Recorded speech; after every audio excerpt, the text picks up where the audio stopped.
Всем привет, друзья! Это вы удачно зашли. Сегодня я приготовила любимый деликатес моего мужа – бараньи почки. У многих может возникнуть вопрос, как почки, этот субпродукт, может стать деликатесом. Поверьте, все зависит от того, как приготовить почки. Кому интересно, оставайтесь со мной и давайте пройдемся пошагово рецептам этого пусть бюджетного, в то же время достаточно вкусного блюда обжаренных почек вместе. Итак, в первую очередь для устойчивости рабочей дощечки застилаю под нее влажную салфетку. И все. Начинаю потихонечку освобождать почки от пленок. Сначала снимаю тонкую пленочку вместе с жиром. Но есть еще одна пленочка, которую тоже следует снять. Для этого я разрезаю почки вдоль, но не до конца. Затем слегка выворачиваю почки. И тут же на автомате эта пленка отделяется от мякоти. Все. Можно с легкостью снимать вторую пленку. Ее обязательно надо будет снимать. Мне вообще кажется, что она настолько жесткая, что эта пленка никогда не сварится. Так что советую не лениться и обязательно снять пленку с почек. За счет того, что я полностью освободила почки от пленок, здесь остается только нежная мякоть, и она отлично сварится, прожарится до нежной структуры, поверьте. Освободив почки от пленок, переходим ко второму и достаточно важному этапу в приготовлении почек. Надо освободить их от посторонних запахов.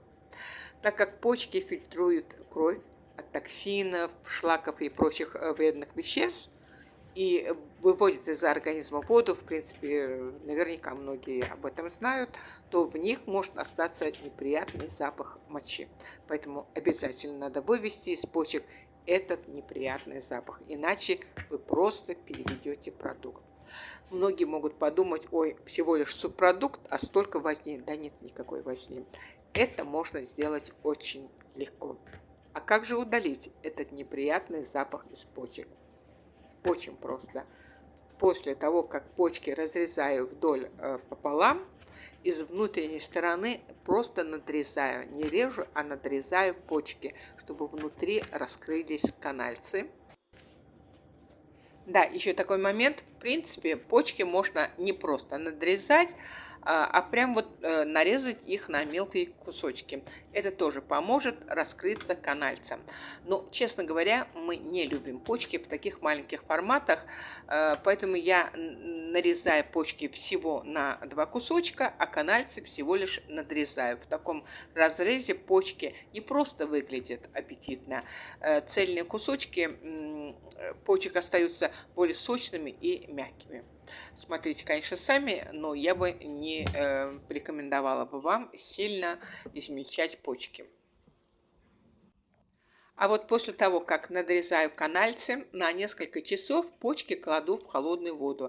За это время несколько раз меняю воду, и каждый раз перед тем, как менять воду, тщательно промываю почки. Это очень важный момент. Так что не ленитесь, обязательно тщательно промойте почки, иначе почки будет невозможно есть. К тому же при обжарке почек удушающий запах охватит всю квартиру. Ну все, почки абсолютно чистые и без посторонних запахов. Теперь со спокойной душой можно их обжарить, скорее всего, тушить на медленном огне. Для этого, пока с них стекает вода, я подготовлю сковородку. А именно, закидываю в сковородку внутренний бараний жир. Ставлю сковородку на тихий огонь, и пусть пока внутренний жир расплавится, растопится. На это примерно уходит 15-20 минут. За это время с почек полностью стечет вода. После я солю и перчу почки. Да, из пряностей только черный и красный перец. Вот и все. Так как перебить пряностями аромат почек не хочется. Я имею в виду аромат мяса, мякоти почек и без посторонних запахов, естественно. Я понимаю, что для многих почки всего лишь субпродукт, но я уверена, что истинные любители почек со мной согласятся. Друзья, для приготовления почек я сегодня использую внутренний бараний жир. Ароматы внутреннего жира и почек отлично дополняют друг друга. Но если вы не хотите готовить почки на внутреннем жире или его у вас просто нету, то советую использовать или топленое, или же оливковое масло. На других растительных маслах или маслах, как правильно будет, напишите, пожалуйста, в комментариях. Почки не очень вкусные получаются, честно говоря. Раскладываю почки в один ряд в сковородку. Остатки внутреннего жира уже убираю из сковородки. Вот то, что растопилось, этого достаточно для жарки почек, а остатки мне уже не нужны. Я сегодня готовлю 10 бараньих почек. Учитывая то, что я разделила их вдоль пополам, получились у меня 20 половинок почек. Они как раз уместились в сковородку с диаметром 26 сантиметров. Это я к тому, что надо выбирать такую посуду, чтобы почки как раз уместились в один ряд. Ну и желательно, чтобы сковородка или кастрюля, сотейник, в общем, посуда была с толстым дном. Ну что, обжариваю почки сперва с ровной внутренней стороны примерно 15 минут. Затем переворачиваю их и обжариваю почки еще примерно 10 минут с другой стороны.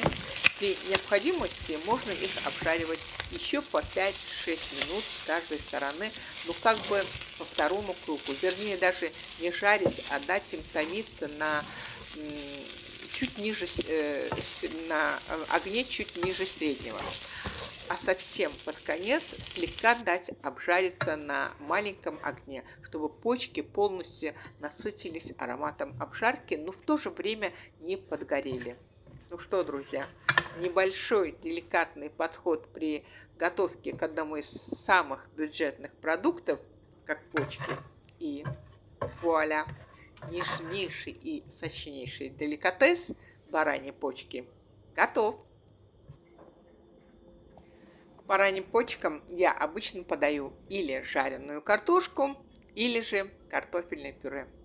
Друзья, не отказывайте себе в такой вкуснятине. Обязательно приготовьте бараньи почки для себя и для своих близких.